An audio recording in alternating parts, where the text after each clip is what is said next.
I know what you're thinking. There's gonna be haters watching this video. There's gonna be haters in the comments. This is just another blue pattern dial integrated bracelet stainless steel sports watch. Come on, Danny, are you serious? And you know what? All the other ones out there that you're thinking of, I dare you to try and go get one. It's 2 words, availability, accessibility.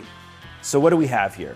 Well, we have a watch that's using an ETA-based movement, the PowerMatic 80. The 80 stands for the 80 hours of power reserve. And how is that done? Well, with the modified ETA movement, they've taken a watch that should have a movement beating at 4 Hertz and taken the Hertz beat rate down to 3 Hertz. That means it's ticking just a little bit slower and stretching out that power reserve for over 3 days. So you can put this watch down on a Friday, ostensibly pick it back up on a Monday, and it's still running. Who doesn't love a good watch cliche? First things you'll notice about this watch is the waffle dial. It picks up light, it's deep, it's textured, it adds some visual interest to the watch, it makes it a little bit more fun, and it's something unique to the automatic variants because the watch was first released in quartz in early 2021 before being released in its automatic version in the summer of 2021. So with the automatic version, which is only slightly thicker than its quartz counterpart, you get that textured dial. Now, dial itself is a bit boring. Honestly, it looks a little bit like a Royal Oak. You have the very standard Tissot branding at the top, the Tissot word mark, the 1853.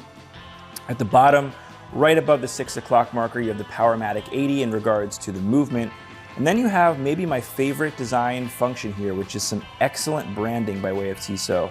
I think whoever designed the PRX word mark just did a knockout job. It seems to capture this 80s essence in a way where when you look at those words in contrast to the other writing on the dial, it just kind of screams neon. This is a tried and true style. And Tissot, with the 2021 release of the PRX, is not necessarily cribbing on those designs today, because this watch is a throwback to a 70s Tissot, the Sea Star.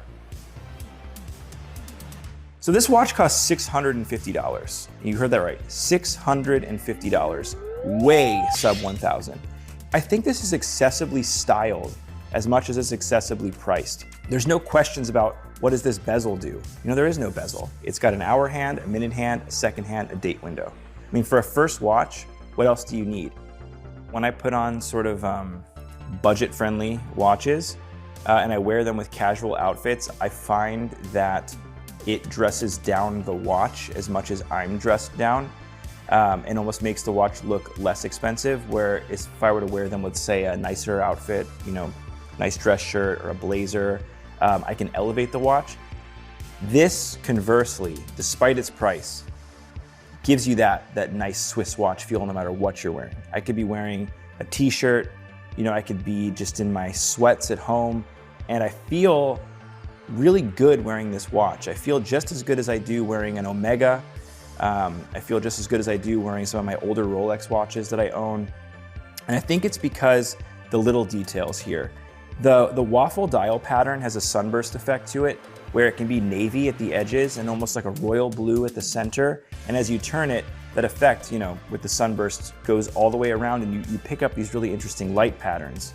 I also do love the 3 Hertz beat rate of the seconds hand. It's a little bit different than I'm used to, but watching this sort of make its way around the dial, there's little bits of intrigue that I really appreciate. One thing I think is a little bit of a miss, and I think that a lot of watch brands do this these days, is they take for granted their own logo.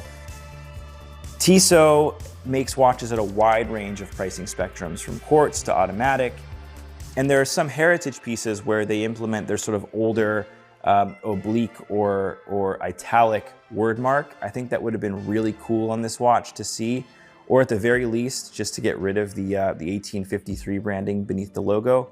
But that's like, you know, nitpicking. Other than that, I think this is a really tremendous offering, capped off by a signed crown, which is another place where you often see price cutting. And I think the fact that Tissot falls under the Swatch Group umbrella, you have a little bit of that extra padding and the ability to make a watch at this price point really sing. Again, to my point of accessible entry-level watches, we've been on HODINKEE Radio in the past talking about exhibition case back, closed case back.